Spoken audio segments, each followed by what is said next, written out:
મારા પ્રિય દેશવાસીઓ, સ્વતંત્રતાનો અમૃત મહોત્સવ 75મા સ્વતંત્રતા દિવસ પર આપ સૌને અને વિશ્વભરમાં ભારતને પ્રેમ કરનારાઓને, લોકતંત્રને પ્રેમ કરનારાઓને બધાને ખૂબ ખૂબ શુભકામનાઓ।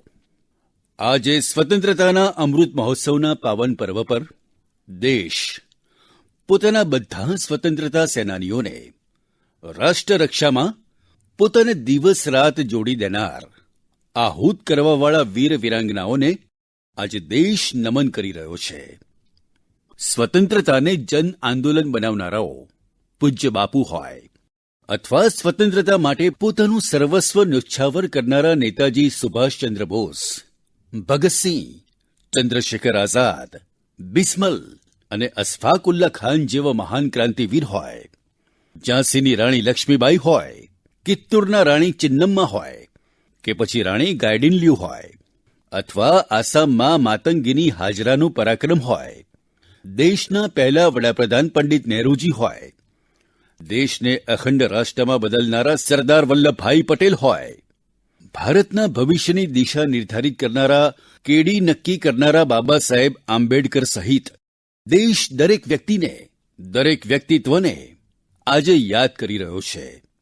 દેશ આ બધા મહાપુરુષોનો ઋણી છે।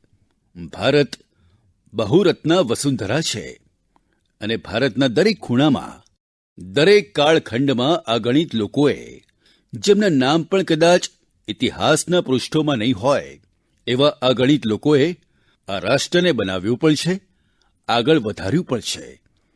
હું એવા દરેક વ્યક્તિત્વને વંદન કરું છું, તેમને અભિનંદન આપું છું। ભારતે સદીઓ સુધી માતૃભૂમિ, સંસ્કૃતિ અને સ્વતંત્રતા માટે સંઘર્ષ કર્યો છે। ગુલામીની કસક, આઝાદીની ઝંખના આ દેશે સદીઓ સુધી ક્યારેય છોડી નહીં। જય પરાજય મળતા રહ્યા, પરંતુ મન મંદિરમાં વસેલી સ્વતંત્રતાની આકાંક્ષાને ક્યારેય લોપ થવા ન દીધી। આજે આ બધા સંઘર્ષ કરનારાઓ, સદીઓના સંઘર્ષના નાયકો, તે બધાને પણ પ્રણામ કરવાનો સમય છે અને તેઓ પ્રણામના અધિકારી પણ છે। કોરોના વૈશ્વિક રોગચાળો, આ રોગચાળામાં આપણા ડોક્ટર, આપણી નર્સો, આપણો પેરામેડિકલ સ્ટાફ, આપણા સફાઈ કર્મચારીઓ, વેક્સિન બનાવવામાં લાગેલા આપણા વૈજ્ઞાનિક હોય, સેવા ભાવનાથી જોડાયેલા કરોડો દેશવાસીઓ હોય, જેમણે કોરોનાના કાળખંડમાં પળ પળ જનસેવામાં સમર્પિત કરી છે, તેઓ પણ આપણા બધાના વંદનના અધિકારી છે। આજે પણ દેશના કેટલાક વિસ્તારોમાં પૂર છે, ભૂસ્ખલન થયા છે, કેટલાક પીડાદાયક સમાચારો પણ આવે છે। અનેક ક્ષેત્રોમાં લોકોની મુશ્કેલીઓ વધારી દીધી છે। આવા સમયે કેન્દ્ર સરકાર હોય, રાજ્ય સરકારો હોય, બધા તેમની સાથે ચુસ્તી સાથે ઊભા છે। આજે આ આયોજનમાં ઓલિમ્પિકમાં ભારતની યુવા પેઢી, જેણે ભારતનું નામ ઉજાળ્યું છે, એવા આપણા ખેલાડી આજે આપણી વચ્ચે છે। કેટલાક અહીં છે, કેટલાક સામે બેઠા છે। હું આજે દેશવાસીઓને, અહીં ઉપસ્થિત છે તેમને પણ, અને હિન્દુસ્તાનના ખૂણા-ખૂણામાં જે આ સમારંભમાં ઉપસ્થિત છે, તે બધાને હું કહું છું કે આપણા ખેલાડીઓના સન્માનમાં આવો, કેટલીક પળો તાળીઓ વગાડીને તેમનું સન્માન કરીએ। ભારતની રમતોનું સન્માન, ભારતની યુવા પેઢીનું સન્માન, ભારતને ગૌરવ અપાવનારાઓ યુવાઓનું સન્માન। દેશ, કરોડો દેશવાસીઓ આજે તાળીઓના ગડગડાટ સાથે આપણા યુવાનોનું, દેશની યુવા પેઢીનું ગૌરવ કરી રહ્યા છે, સન્માન કરી રહ્યા છે। એથ્લેટ પર વિશેષ રીતે આપણે ગૌરવ કરી શકીએ કે તેમણે આપણું મન જ નથી જીત્યું, પરંતુ તેમણે આવનારી પેઢીઓને, ભારતની યુવા પેઢીને પ્રેરિત કરવાનું બહુ મોટું કામ કર્યું છે। મારા પ્રિય દેશવાસીઓ, આપણે સ્વતંત્રતાનો ઉત્સવ મનાવીએ છીએ, પરંતુ વિભાજનનું દર્દ આજે પણ હિન્દુસ્તાનની છાતીને પરેશાન કરે છે। તે ગત શતાબ્દીની સૌથી મોટી કરુણાંતિકા પૈકીની એક હતી। સ્વતંત્રતા પછી આ લોકોને બહુ જલ્દી ભૂલાવી દેવાયા છે. કાલે જ ભારતે એક ભાવુક નિર્ણય લીધો છે. હવેથી દર વર્ષે 14 ઓગસ્ટે વિભાજન વિભીષિકા સ્મૃતિ દિવસના રૂપમાં યાદ કરવામાં આવશે.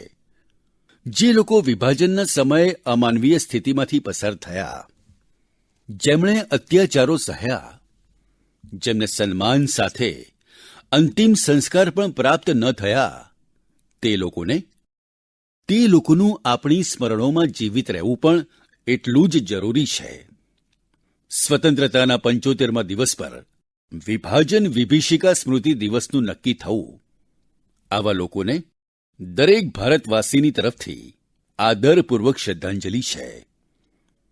મારા પ્રિય દેશવાસીઓ, પ્રગતિ પથ પર વધી રહેલા આપણા દેશ સામે અને વિશ્વમાં પૂરી માનવજાતિ સામે કોરોનાનો આ કાળખંડ બહુ મોટા પડકારના રૂપમાં આવ્યો છે.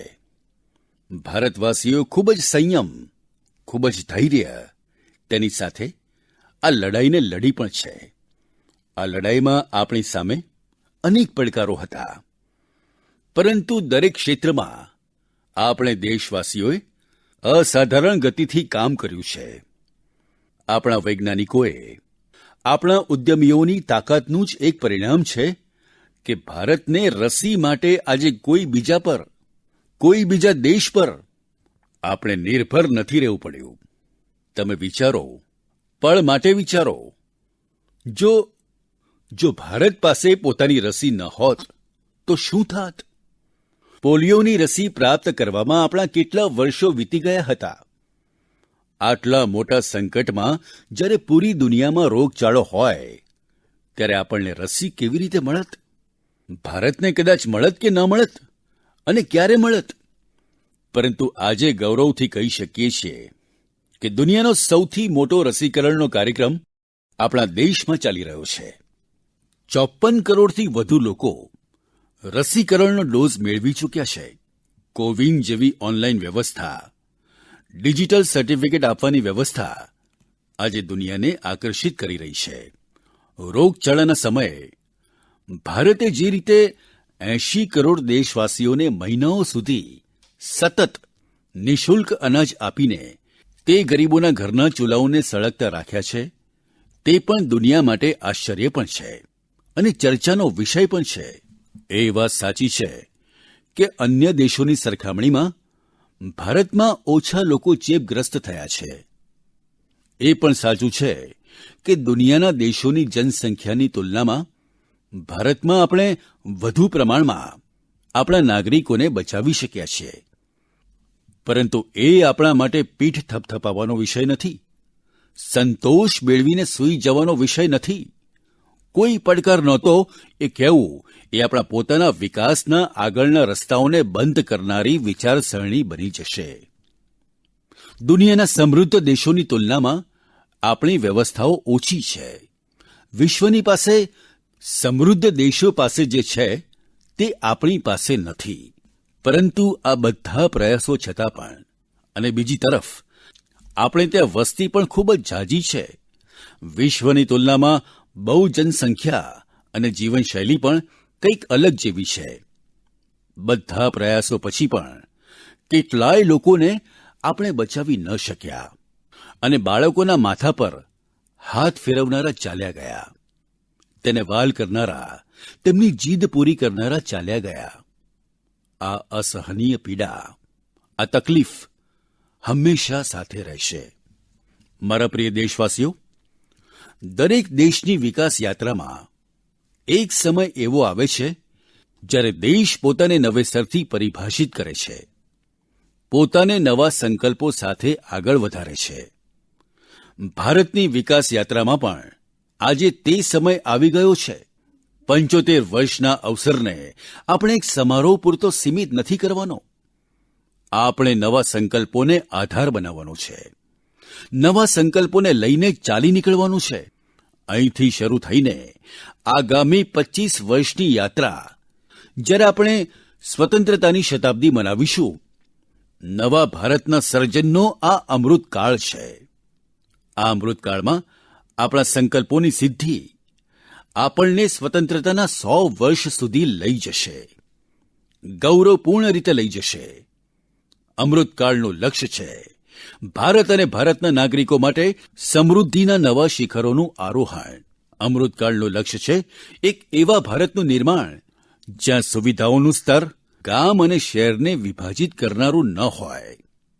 અમૃતકાળનું લક્ષ્ય છે એક એવા ભારતનું નિર્માણ જ્યાં નાગરિકોના જીવનમાં સરકાર વગર કારણે હસ્તક્ષેપ ન કરે.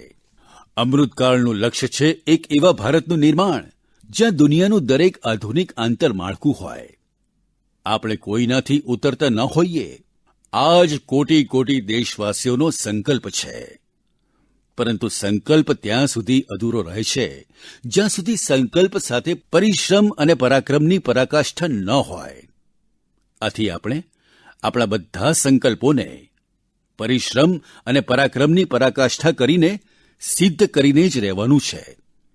અને આ સપના અને આ સંકલ્પ પોતાની સીમાઓને પાર સુરક્ષિત અને સમૃદ્ધ વિશ્વ માટે પણ પ્રભાવી યોગદાન માટે છે. અમૃતકાળ 25 વર્ષનો છે, પરંતુ આપણે આપણા લક્ષ્યોની પ્રાપ્તિ માટે આટલી લાંબી રાહ પણ જોવાની નથી. આપણે અત્યારથી જ જોડાઈ જવાનું છે. આપણી પાસે વિડફવા માટે એક પળ પણ નથી. યહી સમય હૈ, સહી સમય હૈ. આપણા દેશે પણ બદલવું પડશે અને આપણે એક નાગરિક તરીકે પોતાને પણ બદલવા જ પડશે. બદલાતા સમયને અનુકૂળ આપણે પણ પોતાને ઢાળવા પડશે. સૌનો સાથ, સૌનો વિકાસ, સૌનો વિશ્વાસ, આ શ્રદ્ધા સાથે આપણે બધા જોડાઈ ગયા છીએ. પરંતુ આજે લાલ કિલ્લા પરથી આહ્વાન કરી રહ્યો છું, સૌનો સાથ, સૌનો વિકાસ, સૌનો વિશ્વાસ અને હવે સૌનો પ્રયાસ. આપણા બધા લક્ષ્યોની પ્રાપ્તિ માટે ખૂબ જ મહત્વપૂર્ણ છે. વીતેલા 7 વર્ષોમાં શરૂ થયેલી અનેક યોજનાઓનો લાભ કરોડો ગરીબોને તેમના ઘર સુધી પહોંચ્યો છે. ઉજ્જવલાથી લઈને આયુષ્યમાન ભારતની આ તાકાત આ દેશનો દરેક ગરીબ જાણે છે. આજે સરકારી યોજનાઓની ગતિ વધી છે. તે નિર્ધારિત લક્ષ્યોને પ્રાપ્ત કરી રહી છે. પહેલાંની સરખામણીમાં આપણે બહુ ઝડપથી આગળ વધ્યા. પરંતુ વાત અહીં પૂરી નથી થતી. હવે આપણે સેચ્યુરેશન સુધી જવાનું છે. પૂર્ણતા સુધી જવાનું છે. 100% ગામડાઓમાં સડકો હોય, 100% પરિવારોના બેંક ખાતા હોય, 100% લાભાર્થીઓને આયુષ્યમાન ભારતનું કાર્ડ હોય, 100% પાત્ર વ્યક્તિઓને ઉજ્જવલા યોજના અને ગેસ જોડાણ હોય, સરકારની વીમા યોજના હોય, પેન્શન યોજના હોય, આવાસ યોજના હોય. તેમની સાથે તે દરેક વ્યક્તિને જોડવાની છે જે તેના અધિકારી છે. 100%નો મિજાજ બનાવીને ચાલવાનું છે. આજ સુધી આપણે ત્યાં ક્યારેય તે સાથીઓ વિશે નથી વિચારાયું જે લારી લગાવે છે, પાટા પર બેસીને, ફૂટપાથ પર બેસીને સામાન વેચે છે, લારી ચલાવે છે. હવે આ સાથીઓને સ્વનિધિ યોજના દ્વારા બેન્કિંગ વ્યવસ્થા સાથે જોડવામાં આવી રહ્યા છે. જેવી રીતે આપણે વીજળી 100% ઘરો સુધી પહોંચાડી, જે રીતે આપણે 100% ઘરોમાં શૌચાલયના નિર્માણનો પ્રામાણિક પ્રયાસ કર્યો, આ જ રીતે આપણે હવે યોજનાઓના સેચ્યુરેશનનું લક્ષ્ય લઈને આગળ વધવાનું છે. અને તે માટે આપણે સમય સીમા બહુ દૂર નથી રાખવાની. આપણે કેટલાક જ વર્ષોમાં આપણા સંકલ્પોને સાકાર કરવાના છે. દેશ આજે દરેક ઘરે જળ મિશન માટે ઝડપથી કામ કરી રહ્યો છે. મને આનંદ છે. જળ જીવન મિશનના માત્ર 2 વર્ષમાં 4.5 કરોડથી વધુ પરિવારોને નળમાંથી પાણી મળવાનું શરૂ થઈ ગયું છે. પાઇપમાંથી પાણી મળવાનું શરૂ થઈ ગયું છે. કરોડો માતા બહેનોના આશીર્વાદ આ જ આપણી પૂંજી છે. આ 100%નો સૌથી મોટો લાભ એ હોય છે કે સરકારી યોજનાના લાભથી કોઈ વંચિત નથી રહેતું. જ્યારે સરકાર આ લક્ષ્ય બનાવીને ચાલે છે કે આપણે સરકારની આખરી પંક્તિમાં જે વ્યક્તિ ઊભો છે તેના સુધી પહોંચવાનું છે, તો ના કોઈ ભેદભાવ થઈ શકે, ના કોઈ ભ્રષ્ટાચારને અવકાશ રહે છે. મારા પ્રિય દેશવાસીઓ, દેશના દરેક ગરીબ, દરેક વ્યક્તિ સુધી પોષણ પહોંચાડવાનું પણ સરકારની પ્રાથમિકતા છે. ગરીબ મહિલાઓ, ગરીબ બાળકોમાં કુપોષણ અને જરૂરી પોષક પદાર્થોની ઉણપ તેમના વિકાસમાં મોટી બાધા બને છે. તેને જોતાં એવું નક્કી કરવામાં આવ્યું છે કે સરકાર તેની અલગ અલગ યોજનાઓ હેઠળ જે ચોખા ગરીબોને આપે છે તેને વધુ પોષક બનાવશે. ગરીબોને પોષણયુક્ત ચોખા અપાશે. રેશનની દુકાન પર મળતા ચોખા હોય, મધ્યાહન ભોજનમાં બાળકોને મળનારા ચોખા હોય, વર્ષ 2024 સુધી દરેક યોજનાના માધ્યમથી મળનારા ચોખા વધુ પોષક બનાવાશે. મારા પ્રિય દેશવાસીઓ, આજે દેશમાં દરેક ગરીબ સુધી વધુ સારી સ્વાસ્થ્ય સુવિધા પહોંચાડવાનું અભિયાન પણ ઝડપી ગતિથી ચાલી રહ્યું છે. તેના માટે મેડિકલ શિક્ષણમાં જરૂરી મોટા સુધારાઓ પણ કરાયા છે. પ્રિવેન્ટિવ હેલ્થ કેર પર પણ એટલું જ ધ્યાન આપવામાં આવ્યું છે. સાથે સાથે દેશમાં મેડિકલ બેઠકોમાં પણ ઘણો વધારો કરવામાં આવ્યો છે. આયુષ્માન ભારત યોજના હેઠળ દેશના ગામે-ગામ સુધી ગુણવત્તાયુક્ત સ્વાસ્થ્ય સેવાઓ પહોંચાડવામાં આવે છે. જન ઔષધિ યોજનાના માધ્યમથી ગરીબને, મધ્યમ વર્ગને સસ્તી દવાઓ ઉપલબ્ધ કરાવાઈ રહી છે. અત્યાર સુધીમાં 75,000થી વધુ આરોગ્ય અને સુખાકારી કેન્દ્રો બનાવવામાં આવ્યા છે. હવે બ્લોક સ્તર પર સારી હોસ્પિટલો અને આધુનિક લેબના નેટવર્ક પર વિશેષ રૂપે કામ કરવામાં આવી રહ્યું છે. ખૂબ જ ટૂંક સમયમાં દેશની હજારો હોસ્પિટલો પાસે પોતાના ઓક્સિજન પ્લાન્ટ પણ હશે. મારા પ્રિય દેશવાસીઓ, 21મી સદીમાં ભારતને નવી ઊંચાઈ પર પહોંચાડવા માટે ભારતના સામર્થ્યનો સાચો ઉપયોગ, પૂરો ઉપયોગ આજના સમયની માંગ છે. ખૂબ જ જરૂરી છે. તેના માટે જે વર્ગ પાછળ છે, જે ક્ષેત્રો પાછળ છે, તેમની હેન્ડ હોલ્ડિંગ કરવી જ પડશે. મૂળભૂત જરૂરિયાતોની ચિંતાની સાથે જ દલિતો, પછાતો, આદિવાસીઓ, સામાન્ય વર્ગના ગરીબો માટે અનામત સુનિશ્ચિત કરાઈ રહી છે.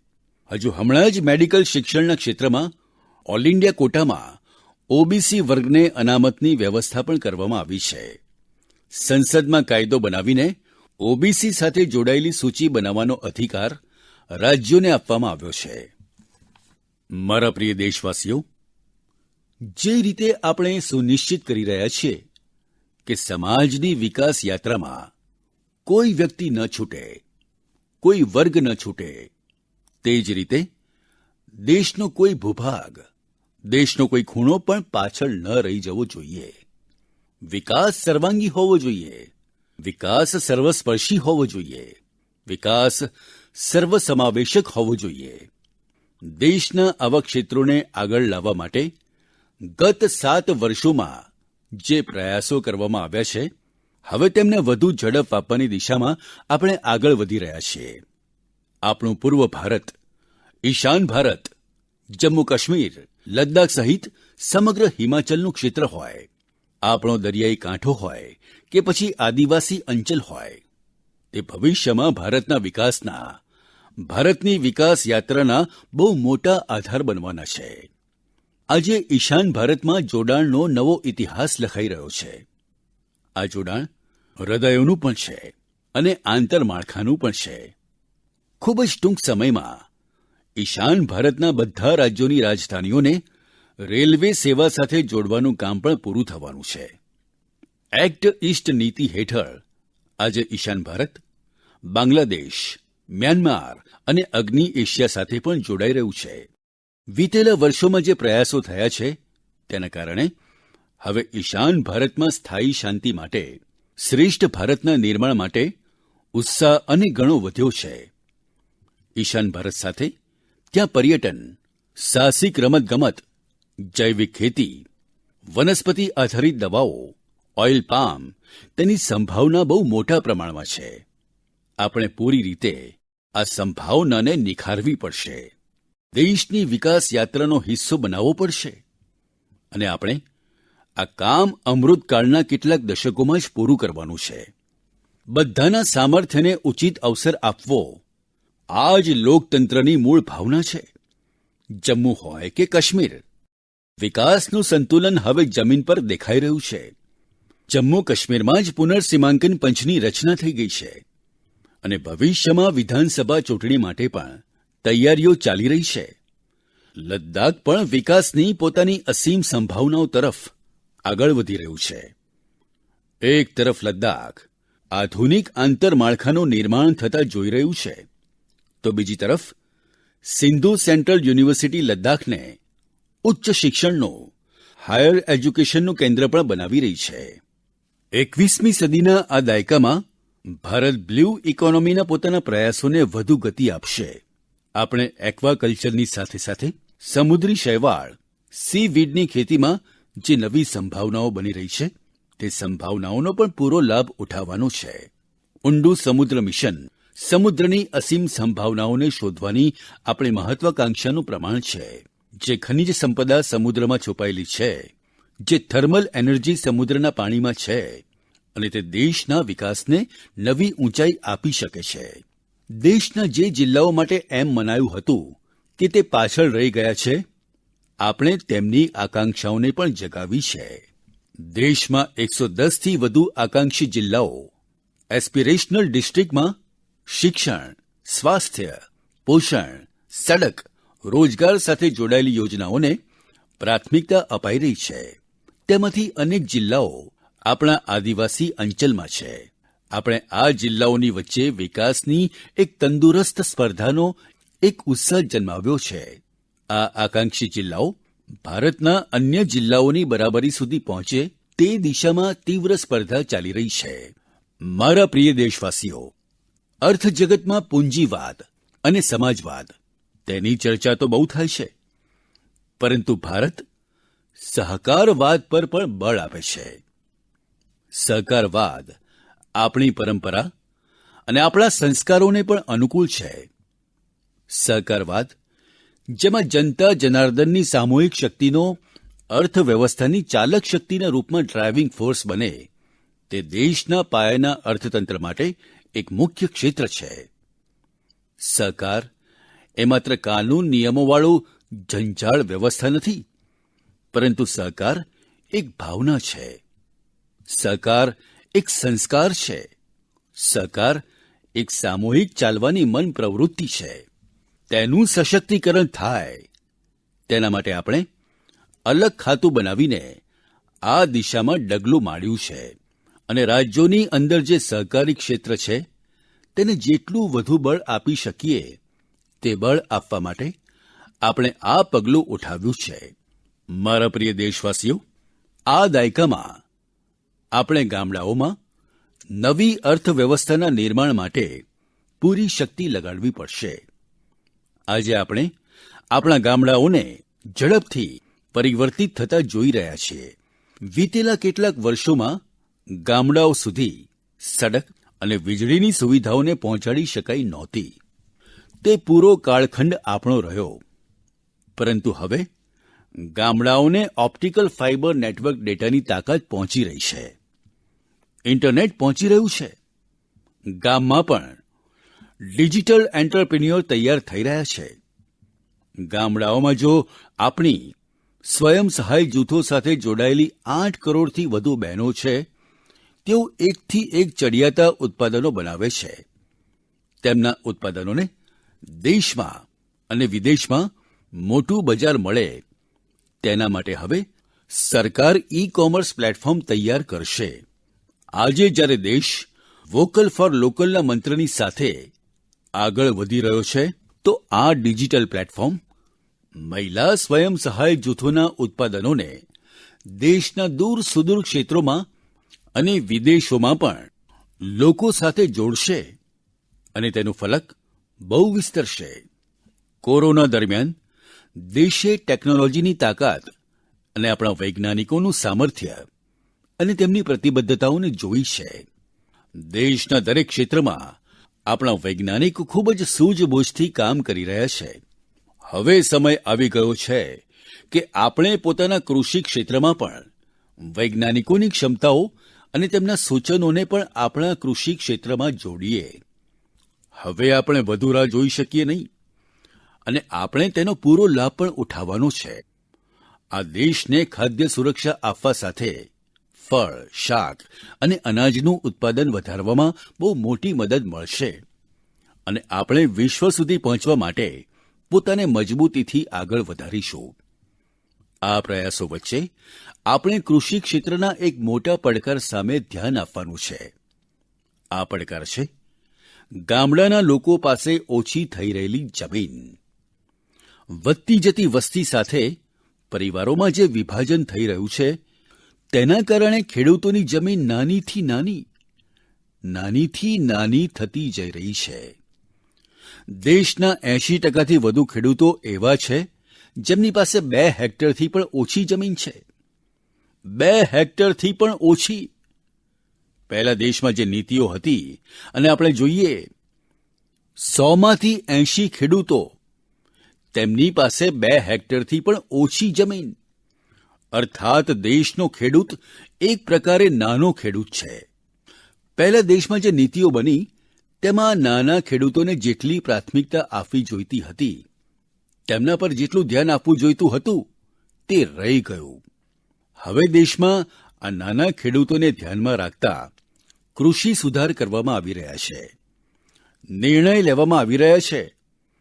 પાક વીમા યોજનામાં સુધાર હોય, લઘુત્તમ ટેકાના ભાવ 1.5 ગણા કરવાનો મોટો મહત્વપૂર્ણ નિર્ણય હોય, નાના ખેડૂતોને કિસાન ક્રેડિટ કાર્ડથી સસ્તા દરથી બેંકમાંથી ઋણ મળે તેની વ્યવસ્થા હોય, સૌર ઉર્જાથી જોડાયેલી યોજનાઓ ખેતી સુધી પહોંચાડવાની વાત હોય, કિસાન ઉત્પાદન સંગઠન હોય, આ બધા પ્રયાસ નાના ખેડૂતોની તાકાત વધારશે. આવનારા સમયમાં બ્લોક સ્તર સુધી વેરહાઉસની સુવિધા ઊભી કરવાનું પણ અભિયાન ચલાવવામાં આવશે. દરેક નાના ખેડૂતના નાના ખર્ચને ધ્યાનમાં રાખીને પીએમ કિસાન સન્માન નિધિ યોજના ચલાવવામાં આવી રહી છે. 10 કરોડથી વધુ ખેડૂતોના પરિવારના બેંક ખાતામાં અત્યાર સુધીમાં 1.5 લાખ કરોડથી વધુ રકમ સીધી તેમના ખાતામાં જમા કરાવી દેવામાં આવી છે. નાના ખેડૂતો હવે આપણા માટે આપણો મંત્ર, આપણો સંકલ્પ છે.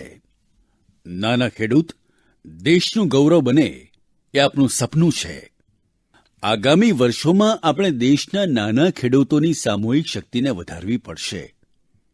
નવી સુવિધાઓ આપવી પડશે. આજે દેશના 70થી વધુ રેલમાર્ગ પર કિસાન રેલ ચાલી રહી છે. કિસાન રેલ દ્વારા ઓછા પરિવહન ખર્ચે નાના ખેડૂતો દૂરના વિસ્તારોમાં પોતાના ઉત્પાદનને પહોંચાડી શકે છે. કમલમ હોય કે શાહી લીચી, ભૂત જુલોકિયા મરચું હોય કે કાળા ચોખા અથવા હળદર, અનેક ઉત્પાદન હવે દુનિયાના વિભિન્ન દેશોમાં પહોંચાડવામાં આવે છે. આજે દેશને આનંદ થાય છે કે જ્યારે ભારતની માટીમાં ઉત્પાદિત થયેલ વસ્તુઓની સુગંધ દુનિયાના અલગ દેશો સુધી પહોંચી રહી છે. ભારતના ખેતરોમાંથી નીકળેલ શાકભાજી અને અન્નથી આજે દુનિયાનો ટેસ્ટ બની રહ્યો છે. મારા પ્રિય દેશવાસીઓ, આજે જેવી રીતે ગામડાની ક્ષમતાને વધારવામાં આવી રહી છે, તેનું એક ઉદાહરણ છે સ્વામિત્વ યોજના. આપણે સૌ જાણીએ છીએ કે ગામડાઓમાં જમીનની કિંમતનું શું નિરાકરણ આવે છે. પોતે જમીનના માલિક હોવા છતાં તેમને બેંકમાંથી ધિરાણ નથી મળતું, કારણ કે ગામડાઓમાં જમીનોમાં કાગળો પર કેટલીય પેઢીઓ સુધી કોઈ કામ થયું નથી. લોકો પાસે તેની વ્યવસ્થા નથી. આ પરિસ્થિતિને બદલવાનું કામ આજે સ્વામિત્વ યોજના કરી રહી છે. આજે ગામડે દરેક વ્યક્તિ તમામ જમીનની ડ્રોન મારફતે મેપિંગ થઈ રહી છે. ગામડાની જમીનોનો ડેટા અને મિલકતના કાગળ ઓનલાઈન અપલોડ થઈ રહ્યા છે, જેનાથી માત્ર ગામડાઓમાં જમીન સાથે જોડાયેલ વિવાદ જ સમાપ્ત નથી થઈ રહ્યા, પરંતુ ગામડાના લોકોને બેંકમાંથી સરળતાથી લોન મળવાની વ્યવસ્થા પણ નિર્માણ પામી છે. ગામ ગરીબની જમીનો વિવાદનો નહીં, વિકાસનો આધાર બને, એ દિશામાં આજે દેશ આગળ વધી રહ્યો છે. મારા પ્રિય દેશવાસીઓ, સ્વામી વિવેકાનંદજી જ્યારે ભારતના ભવિષ્યની વાત કરતા હતા, પોતાની આંખો સામે મા ભારતીની ભવ્યતાનું જ્યારે તેઓ દર્શન કરતા હતા, ત્યારે તેઓ કહેતા હતા કે જ્યાં સુધી શક્ય હોય ભૂતકાળ તરફ જુઓ, પાછળ જે ચીર નૂતન ઝરણું વહી રહ્યું છે તેનું જળ પીવો અને તેના પછી સામે તરફ જુઓ, આગળ વધો અને ભારતને પહેલા કરતાં પણ અનેક ગણો વધારે ઉજ્જવળ, મહાન અને શ્રેષ્ઠ બનાવો. આઝાદીના 75મા વર્ષમાં આપણી જવાબદારી છે કે હવે આપણે દેશની અસીમ ક્ષમતા પર વિશ્વાસ કરીને આગળ વધીએ. આપણે નવી પેઢીના ઇન્ફ્રાસ્ટ્રક્ચર માટે એક સાથે મળીને કામ કરવું પડશે. આપણે વર્લ્ડ ક્લાસ મેન્યુફેક્ચરિંગ માટે એક સાથે મળીને કામ કરવું પડશે. આપણે કટિંગ એજ ઇનોવેશન્સ માટે એક સાથે મળીને કામ કરવું પડશે. આપણે ન્યૂ એજ ટેકનોલોજી માટે એક સાથે મળીને કામ કરવું પડશે. મારા પ્રિય દેશવાસીઓ, આધુનિક વિશ્વમાં પ્રગતિનો પાયો આધુનિક ઇન્ફ્રાસ્ટ્રક્ચર પર નંખાય છે. તે મધ્યમ વર્ગની જરૂરિયાત અને અપેક્ષાને પરિપૂર્ણ કરે છે. નબળા ઇન્ફ્રાસ્ટ્રક્ચરથી થતું મોટું નુકસાન વિકાસની ગતિને પણ થાય છે, શહેરી મધ્યમ વર્ગને પણ થાય છે. મારા પ્રિય દેશવાસીઓ, આ વાતને સમજીને જળ, ફળ, નભ અને ક્ષેત્રમાં દેશે અસાધારણ સ્પીડ અને સ્કેલ પર પણ કામ કરી બતાવ્યું છે. નવા જળમાર્ગ, વોટરવેઝ હોય, નવા સ્થળોને સી પ્લેન સાથે જોડવાનું હોય, એવા અનેક કાર્યો દેશમાં ખૂબ જ ઝડપથી થઈ રહ્યા છે. ભારતીય રેલવે પણ ખૂબ ઝડપથી આધુનિક અવતારમાં પરિણમી રહી છે. દેશે સંકલ્પ લીધો છે કે આઝાદીના અમૃત મહોત્સવ, આપ લોકોને જાણ હશે કે આપણે આ અમૃત મહોત્સવને 75 અઠવાડિયા સુધી ઉજવવાનું નક્કી કર્યું છે.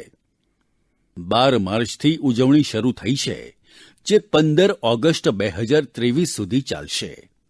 ઉત્સાહ સાથે આગળ વધવાનું છે અને તે માટે દેશે ખૂબ મહત્વપૂર્ણ નિર્ણય લીધો છે.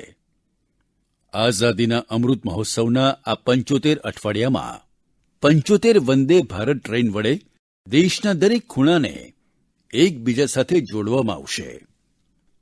આજે જે ઝડપથી દેશમાં નવા એરપોર્ટનું નિર્માણ થઈ રહ્યું છે, ઉડાન યોજના દૂર-દૂરના વિસ્તારોને જોડી રહી છે, તે અભૂતપૂર્વ છે. આજે આપણે જોઈ રહ્યા છીએ કે કેવી રીતે એર કનેક્ટિવિટી લોકોના સપનાને નવી ઉડાન આપે છે. મારા પ્રિય દેશવાસીઓ, ભારતે આધુનિક ઇન્ફ્રાસ્ટ્રક્ચર નિર્માણમાં હોલિસ્ટિક એપ્રોચ, ઇન્ટિગ્રેટેડ એપ્રોચ અપનાવવાની ખૂબ જરૂર છે. ભારત આગામી થોડા સમયમાં પ્રધાનમંત્રી ગતિશક્તિનો નેશનલ માસ્ટર પ્લાન દેશ સમક્ષ કરોડો દેશવાસીઓનું સપનું પૂરું કરવાવાળી એક ખૂબ મોટી યોજના લઈને આપની સમક્ષ આવીશું. તે યોજનાને લોન્ચ કરવાના છીએ. 100 લાખ કરોડથી પણ વધુની યોજના લાખો નવયુવાનો માટે રોજગારીના નવા અવસર લઈને આવશે. ગતિશક્તિ આપણા દેશ માટે એક એવો નેશનલ ઇન્ફ્રાસ્ટ્રક્ચર માસ્ટર પ્લાન હશે, જે હોલિસ્ટિક ઇન્ફ્રાસ્ટ્રક્ચરનો પાયો નાખશે. આપણી અર્થવ્યવસ્થાને ઇન્ટિગ્રેટેડ અને હોલિસ્ટિક પાથવે આપશે. હવે આપણે જોઈએ છીએ કે આપણા ટ્રાન્સપોર્ટના સાધનોમાં કોઈ તાલમેલ સધાતો નથી. ગતિશક્તિ સાયલોસને તોડશે, ભવિષ્યના માર્ગમાં આવતી મુશ્કેલીઓને નિવારશે, તેને દૂર કરશે. તેનાથી સામાન્ય મનુષ્યનો ટ્રાવેલ ટાઈમ ઓછો વપરાશે અને આપણી ઇન્ડસ્ટ્રીની પ્રોડક્ટિવિટી વધશે. ગતિશક્તિ આપણા લોકલ મેન્યુફેક્ચર્સને ગ્લોબલી કોમ્પિટિટિવ કરવામાં પણ સહાયક ભૂમિકા ભજવશે, જેનાથી ફ્યુચર ઇકોનોમી ઝોન નિર્માણની નવી સંભાવનાઓ વિકાસ પામશે. અમૃતકાળના આ દશકમાં ભારતની કાયાકલ્પનો આધાર બનશે. મારા પ્રિય દેશવાસીઓ, વિકાસના માર્ગ પર આગળ વધતી વખતે ભારતને પોતાની મેન્યુફેક્ચરિંગ અને એક્સપોર્ટ બંનેને વધારવી પડશે. આપે જોયું હશે કે હમણાં થોડા દિવસ પહેલાં જ ભારતે પોતાના પ્રથમ સ્વદેશી એરક્રાફ્ટ કેરિયર આઈએનએસ વિક્રાંતને સમુદ્રમાં ટ્રાયલ માટે ઉતાર્યું છે. આજે ભારત પોતાનું લડાકુ વિમાન બનાવી રહ્યું છે, પોતાની સબમરીન બનાવી રહ્યું છે. અંતરિક્ષમાં ગગનયાન પણ ભારતનો ઝંડો લહેરાવવા માટે તૈયાર થઈ રહ્યું છે. તે સ્વદેશી મેન્યુફેક્ચરિંગમાં આપણી ક્ષમતાને ઉજાગર કરે છે. કોરોના પછી જન્મેલ નવી આર્થિક પરિસ્થિતિઓમાં મેક ઇન ઇન્ડિયાને સ્થાપિત કરવા માટે દેશે પ્રોડક્શન લિંક ઇન્સેન્ટિવની પણ ઘોષણા કરી છે. આ યોજનાથી જે પરિવર્તન આવી રહ્યું છે તેનું ઉદાહરણ ઇલેક્ટ્રોનિક મેન્યુફેક્ચરિંગ સેક્ટર છે. 7 વર્ષ પહેલા આપણે લગભગ $8 બિલિયન મોબાઈલ ફોન ઇમ્પોર્ટ એટલે કે આયાત કરતા હતા. હવે ઇમ્પોર્ટ ઘણા અંશે ઘટ્યું છે. આજે આપણે $3 બિલિયન મોબાઈલ ફોન એક્સપોર્ટ કરી રહ્યા છીએ. આજે જ્યારે આપણા મેન્યુફેક્ચરિંગ સેક્ટર્સને વેગ મળી રહ્યો છે ત્યારે આપણે એ ધ્યાનમાં રાખવાનું છે કે આપણે ભારતમાં જે બનાવીએ છીએ તેને આપણે બેસ્ટ ક્વોલિટી સાથે ગ્લોબલ કોમ્પિટિશનમાં ટકી શકે અને શક્ય હોય તો એક કદમ આગળ વધે તેવી તૈયારી કરવાની છે. ગ્લોબલ માર્કેટને આપણે ટાર્ગેટ કરવાનું છે. દેશના દરેક મેન્યુફેક્ચર્સને હું આગ્રહપૂર્વક કહેવા માંગુ છું કે આપણા મેન્યુફેક્ચર્સે એ વાતને ક્યારેય ભૂલવાની નથી કે આપ જે પ્રોડક્ટ બહાર વેચો છો તે માત્ર આપની કંપની દ્વારા બનાવવામાં આવતી પ્રોડક્ટ નથી. તેની સાથે ભારતની ઓળખ જોડાયેલી હોય છે, ભારતની પ્રતિષ્ઠા જોડાયેલી હોય છે, ભારતના લોકોનો વિશ્વાસ જોડાયેલો હોય છે. મારા દેશવાસીઓ, હું એટલા માટે મેન્યુફેક્ચર્સને કહેતો હોઉં છું કે આપની દરેક પ્રોડક્ટ ભારતની બ્રાન્ડ એમ્બેસેડર છે. જ્યાં સુધી તે પ્રોડક્ટ ઉપયોગમાં લેવામાં આવશે ત્યાં સુધી તેને ખરીદનાર ખૂબ ગર્વ સાથે છાતી પહોળી કરીને કહેશે કે આ પ્રોડક્ટ મેડ ઇન ઇન્ડિયા છે. આ મિજાજ હોવો જોઈએ. હવે તમારા મનમાં દુનિયાના માર્કેટમાં છવાઈ જવાનું સપનું હોવું જોઈએ. આ સપનાને પૂરું કરવા માટે સરકાર દરેક રીતે આપની સાથે ઊભી છે. મારા પ્રિય દેશવાસીઓ, આજે દેશના અલગ અલગ સેક્ટર્સ અને દેશના નાના નાના શહેરોમાં પણ ટિયર 2, ટિયર 3 સિટીમાં પણ નવા નવા સ્ટાર્ટઅપ બની રહ્યા છે. એમની ભારતીય પ્રોડક્ટને આંતરરાષ્ટ્રીય બજારમાં લઈ જવા માટે ઘણી મોટી ભૂમિકા છે. સરકાર પોતાના સ્ટાર્ટઅપ સાથે સંપૂર્ણ તાકાત સાથે ઊભી છે. તેને આર્થિક મદદ આપવી, ટેક્સમાં છૂટ આપવી, તેમના માટે નિયમોને સરળ બનાવવા જેવા દરેક કાર્યો કરાઈ રહ્યા છે. અમે જોયું છે કે કોરોનાના આ મુશ્કેલ ભર્યા સમયમાં હજારો નવા સ્ટાર્ટઅપ બહાર આવ્યા છે. સફળતા સાથે તે આગળ વધી રહ્યા છે. કાલના સ્ટાર્ટઅપ આજના યુનિકોર્ન બની રહ્યા છે, જેની માર્કેટ વેલ્યુ હજારો કરોડ રૂપિયા સુધી વધી રહી છે. આ દેશમાં નવા પ્રકારના વેલ્થ ક્રિએટર્સ છે. તે પોતાના યુનિક આઈડિયાની શક્તિથી પોતાના પગ પર ઊભા થઈ રહ્યા છે, આગળ વધી રહ્યા છે અને દુનિયા પર છવાઈ જવાનું સપનું લઈને ચાલી રહ્યા છે. આ દશકમાં ભારતના સ્ટાર્ટઅપ્સ ઇકોસિસ્ટમને આપણે સમગ્ર દુનિયામાં સર્વશ્રેષ્ઠ બનાવીએ. આપણે આ દિશામાં કામ કરવાનું છે. આપણે અટકવાનું નથી. મારા પ્રિય દેશવાસીઓ, મોટા પરિવર્તન લાવવા માટે, મોટા રિફોર્મ માટે રાજનીતિક ઈચ્છાશક્તિ, પોલિટિકલ વિલની જરૂર હોય છે. આજે દુનિયા જોઈ રહી છે કે ભારતમાં રાજનીતિક ઈચ્છાશક્તિની કોઈ ઉણપ નથી. રિફોર્મ્સને કાર્યરત કરવા માટે ગુડ અને સ્માર્ટ ગવર્નન્સ જોઈએ. આજે દુનિયા એ વાતની પણ સાક્ષી છે કે ભારત કેવી રીતે ગવર્નન્સનો નવો અધ્યાય લખી રહ્યો છે.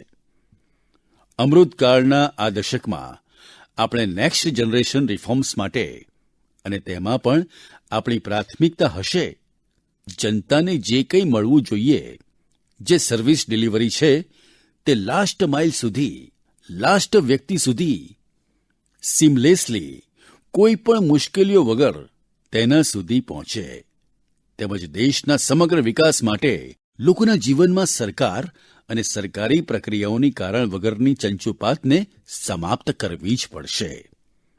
પહેલાના સમયમાં સરકાર સ્વયં ડ્રાઇવિંગ સીટ પર બેસી ગઈ હતી. કદાચ તે સમયની માંગ હશે, પરંતુ હવે સમય બદલાઈ ગયો છે. પાછલા 7 વર્ષોમાં દેશમાં તે માટે પ્રયત્નો પણ વધ્યા છે. દેશના લોકોને અનાવશ્યક કાયદાકીય જાળ, અનાવશ્યક પ્રક્રિયાઓની જાળમાંથી મુક્તિ આપવામાં આવશે. અત્યાર સુધી દેશના ઘણા બધા જૂના કાયદાઓને સમાપ્ત કરી નાખ્યા છે. કોરોનાના આ સમયમાં પણ સરકારે 15,000થી પણ વધુ કમ્પ્લાયન્સીસને સમાપ્ત કરી છે. હવે આપ જોજો, આપને પણ અનુભવ થયો જ હશે. કોઈ નાનું સરકારી કામ હશે તો ઢગલાબંધ કાગળ, વારંવારના કાગળ, એક જ કામગીરી અનેક વાર ચાલતી રહે છે. 15,000 કમ્પ્લાયન્સીસને અમે સમાપ્ત કરી છે. એક ઉદાહરણ આપવા માંગુ છું.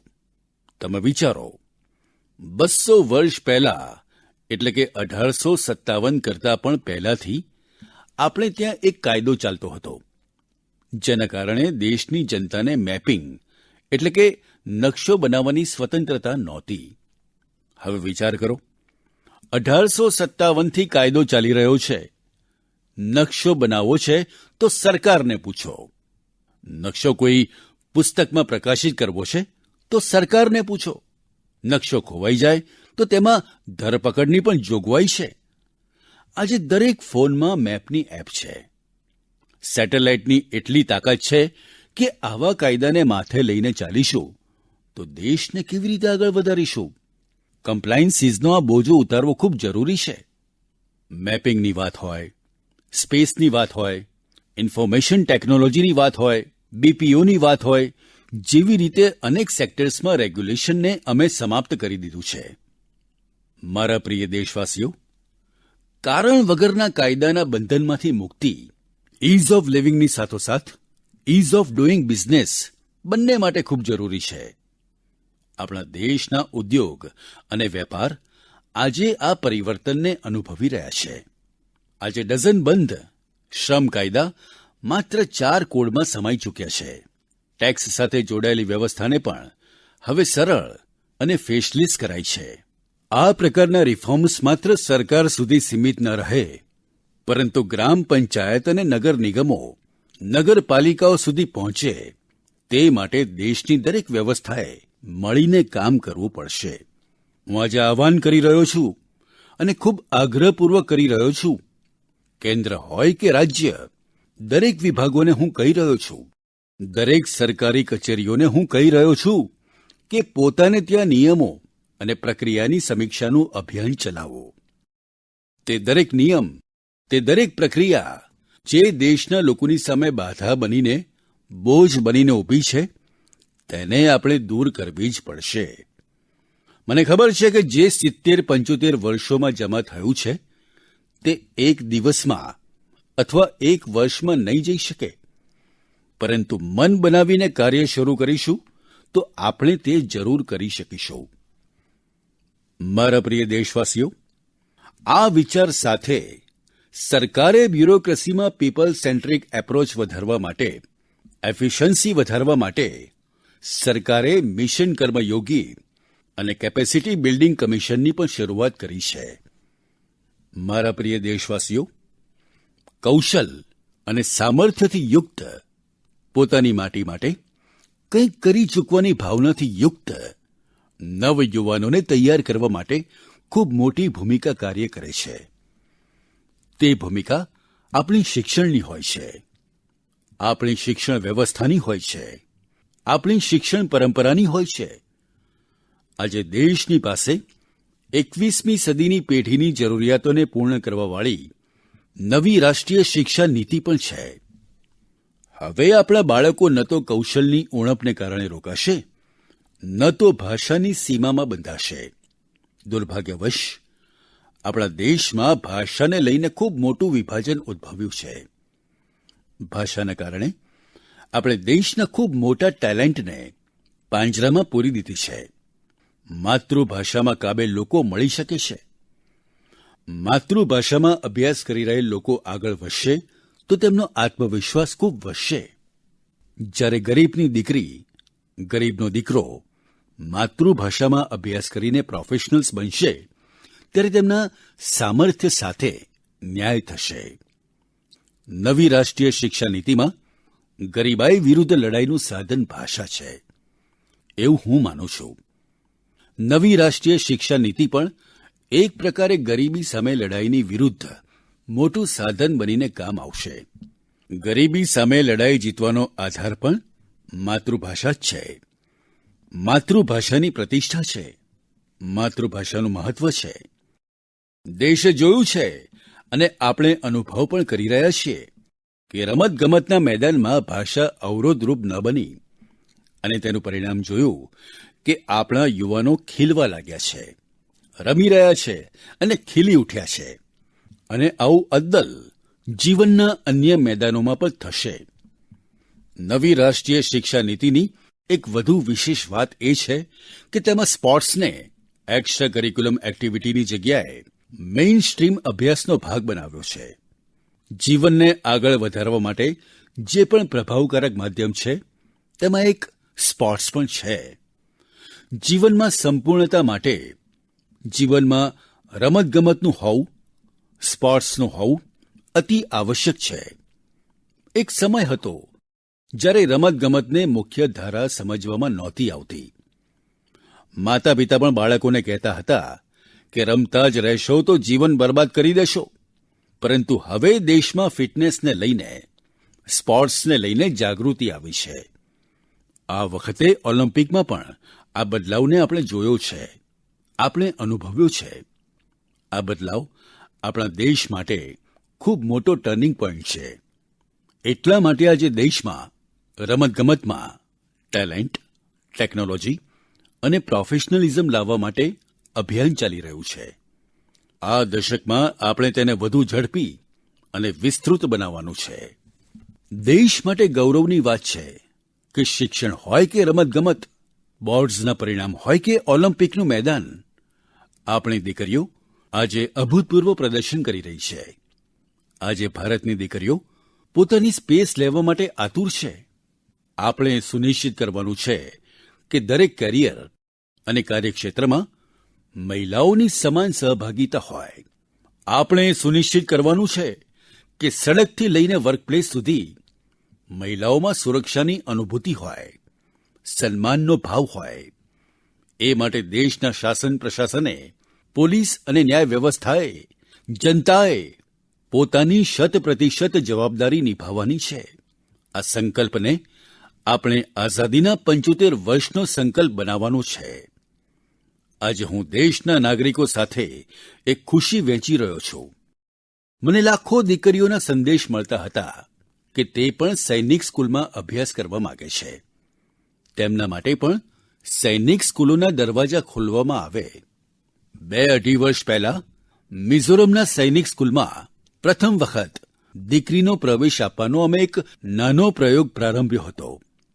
હવે સરકારે નક્કી કર્યું છે કે દેશની દરેક સૈનિક સ્કૂલોને દેશની દીકરીઓ માટે પણ ખોલી દેવામાં આવશે. દેશની દરેક સૈનિક સ્કૂલોમાં હવે દીકરીઓ પણ અભ્યાસ કરશે. વિશ્વમાં નેશનલ સિક્યુરિટીનું જેટલું મહત્વ છે, એવું જ મહત્વ એન્વાયર્નમેન્ટ સિક્યુરિટીને અપાઈ રહ્યું છે. આજે ભારત એન્વાયર્નમેન્ટ સિક્યુરિટીનો મુખ્ય અવાજ છે. આજે બાયોડાયવર્સિટી હોય કે લેન્ડ ન્યુટ્રાલિટી, ક્લાઇમેટ ચેન્જ હોય કે વેસ્ટ રિસાયકલિંગ, ઓર્ગેનિક ફાર્મિંગ હોય કે બાયોગેસ હોય, એનર્જી કન્ઝર્વેશન હોય કે ક્લીન એનર્જી ટ્રાન્ઝિશન હોય, પર્યાવરણની દિશામાં ભારતના પ્રયત્નો આજે પરિણામ આપી રહ્યા છે. ભારતમાં વન ક્ષેત્ર હોય કે નવા નેશનલ પાર્કની સંખ્યા, વાઘોની સંખ્યા અને એશિયાટિક લાયન, દરેક ક્ષેત્રમાં વિકાસ એ દરેક દેશવાસીઓ માટે આનંદની વાત છે. મારા પ્રિય દેશવાસીઓ, ભારતની આ સફળતાઓ વચ્ચે એક અન્ય સત્યને આપણે સમજવું પડશે. આજે ભારત એનર્જી ઇન્ડિપેન્ડન્ટ નથી. આજે ભારત એનર્જી ઇમ્પોર્ટ માટે વાર્ષિક 12 લાખ કરોડ રૂપિયાથી પણ વધુ ખર્ચ કરે છે. ભારતની પ્રગતિ માટે, આત્મનિર્ભર ભારત બનવા માટે ભારતનું એનર્જી ઇન્ડિપેન્ડન્ટ હોવું એ સમયની માંગ પણ છે અને અનિવાર્યતા પણ છે. એ માટે આજે ભારતે સંકલ્પ લેવો પડશે કે આપણે આઝાદીને 100 વર્ષ થાય એ પહેલાં ભારતને એનર્જી ઇન્ડિપેન્ડન્ટ બનાવીશું. અને આ માટે આપણો રોડ મેપ સ્પષ્ટ છે. ગેસ બેઝ ઇકોનોમી હોય, સમગ્ર દેશમાં સીએનજી પીએનજીનું નેટવર્ક હોય, 20% ઇથેન બ્લેન્ડિંગનું ટાર્ગેટ હોય. ભારત એક નિશ્ચિત લક્ષ્ય સાથે આગળ વધી રહ્યું છે. ભારતે ઇલેક્ટ્રિક મોબિલિટી તરફ પણ ડગ માંડ્યા છે અને રેલવેના 100% ઇલેક્ટ્રિફિકેશન પર પણ ઝડપથી કામ આગળ વધી રહ્યું છે. ભારતીય રેલવેએ 2030 સુધીમાં નેટ ઝીરો કાર્બન એમિટર બનાવવાનું લક્ષ્ય રાખ્યું છે. આ તમામ પ્રયત્નો સાથે દેશ મિશન સર્ક્યુલર ઇકોનોમી પર પણ ભાર આપી રહ્યો છે. આપણી વ્હીકલ સ્ક્રેપ પોલિસી તેનું ઉત્તમ ઉદાહરણ છે. આજે G20 દેશોના સંગઠનમાં ભારત એકમાત્ર એવો દેશ છે જે પોતાના ક્લાઇમેટ ગોલ્સને પ્રાપ્ત કરવાની દિશામાં ઝડપથી આગળ વધી રહ્યો છે. ભારતે આ દશકના અંત સુધીમાં રિન્યુએબલ એનર્જીનું 450 ગીગાવોટનું લક્ષ્ય નક્કી કર્યું છે. 2030 સુધીમાં 450 ગીગાવોટ, તેમાંથી 100 ગીગાવોટના લક્ષ્યને ભારતે નિશ્ચિત સમય કરતાં પહેલા પ્રાપ્ત કરી લીધું છે. આ આપણા પ્રયત્નો દુનિયાને વિશ્વાસ આપી રહ્યા છે. ગ્લોબલ સ્ટેજ પર ઇન્ટરનેશનલ સોલાર રિલાયન્સની રચના તેનું ઉત્તમ ઉદાહરણ છે.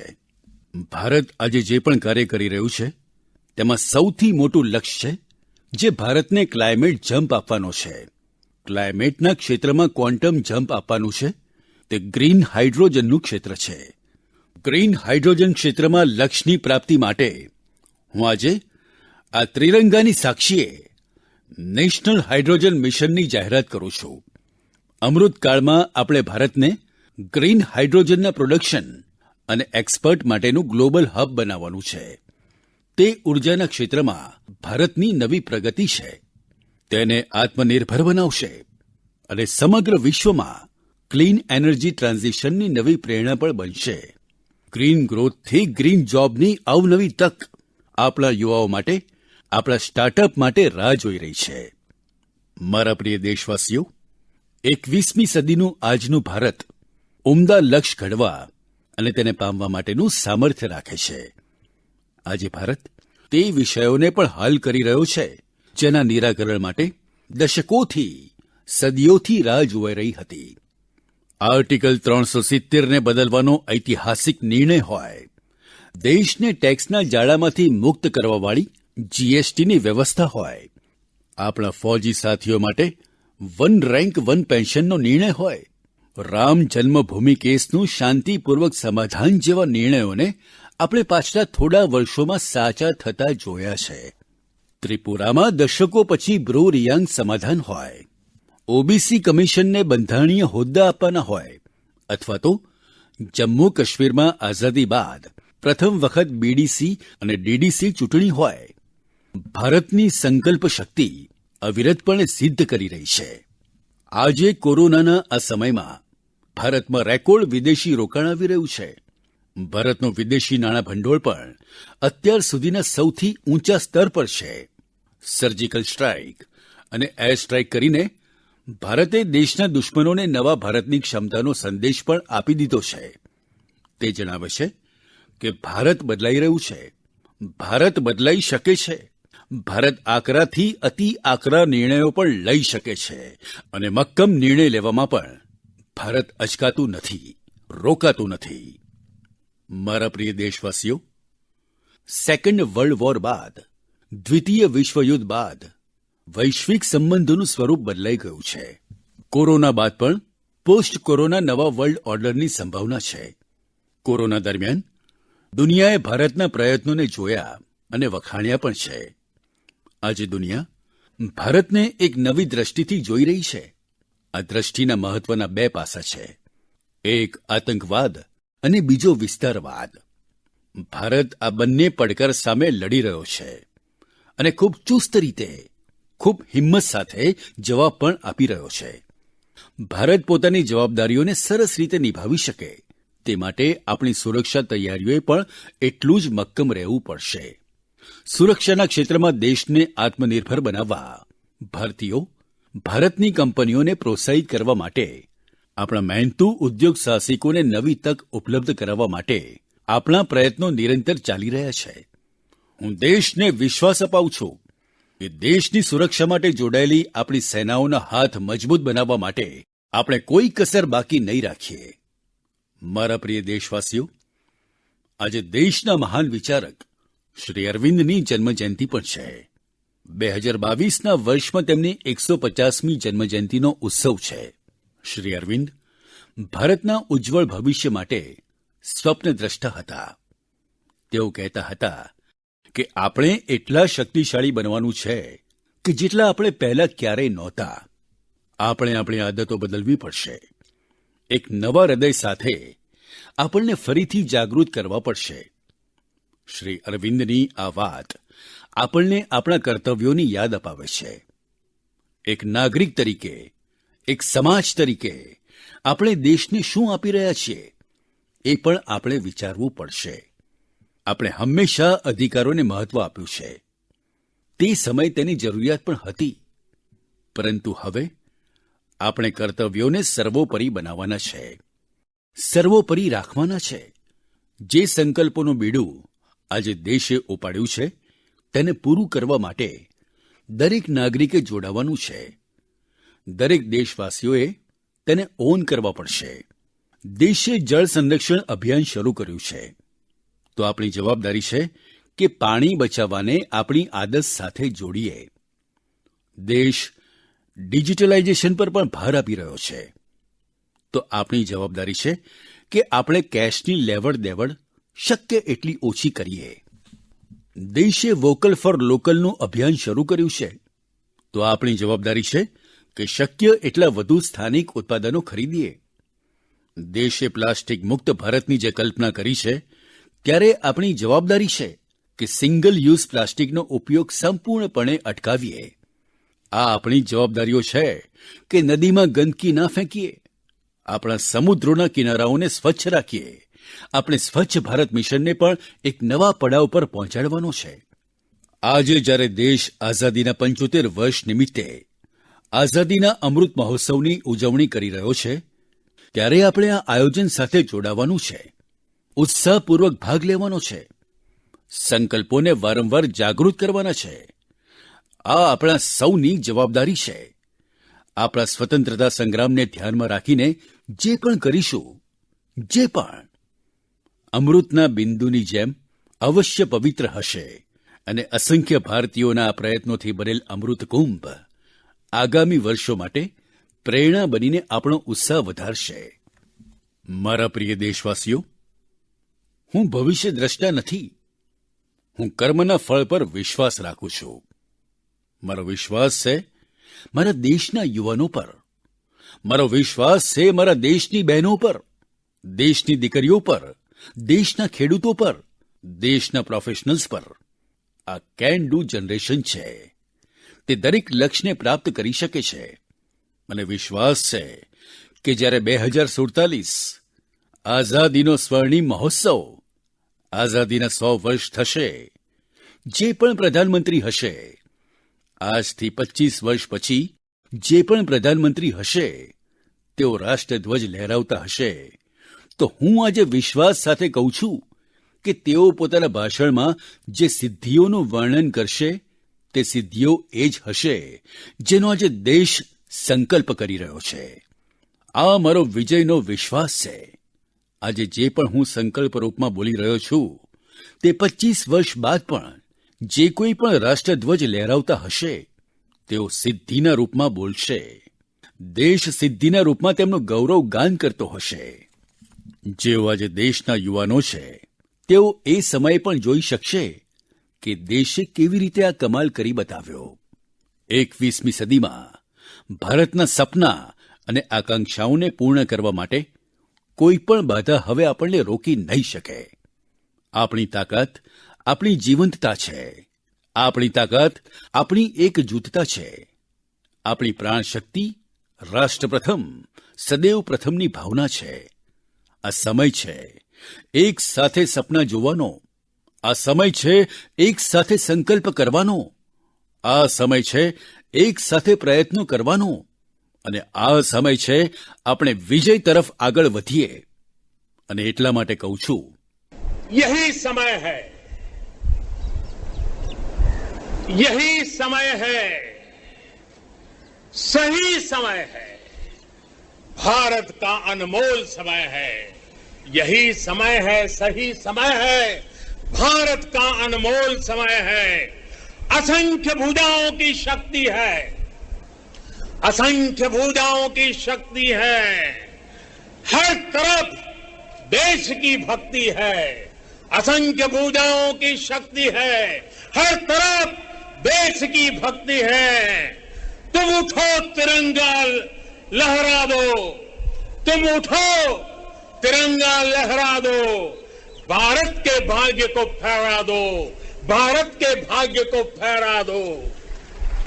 यही समय है, सही समय है, भारत का अनमोल समय है। कुछ ऐसा नहीं जो कर न सको, कुछ ऐसा नहीं जो पा न सको। तुम उठ जाओ, तुम उठ जाओ, तुम जुट जाओ। सामर्थ्य को अपने पहचानो, सामर्थ्य को अपने पहचानो, कर्तव्य को अपने सब जानो, कर्तव्य को अपने सब जानो। यही समय है, सही समय है, ભારત का અનમોલ समय है। જ્યારે દેશ આઝાદીના 100 વર્ષ પૂરા કરશે ત્યારે દેશવાસીઓનું લક્ષ્ય યથાર્થમાં પરિણમે એ જ મારી કામના છે। આ જ શુભકામનાઓ સાથે દરેક દેશવાસીઓને 75મા સ્વતંત્રતા દિવસની ફરી એકવાર શુભેચ્છા પાઠવું છું અને મારી સાથે હાથ ઉપર કરીને બોલો, जय हिंद, जय हिंद, जय हिंद, वंदे वंदे वंदे, भारत माता की, भारत माता की, भारत माता की। ખૂબ ખૂબ ધન્યવાદ।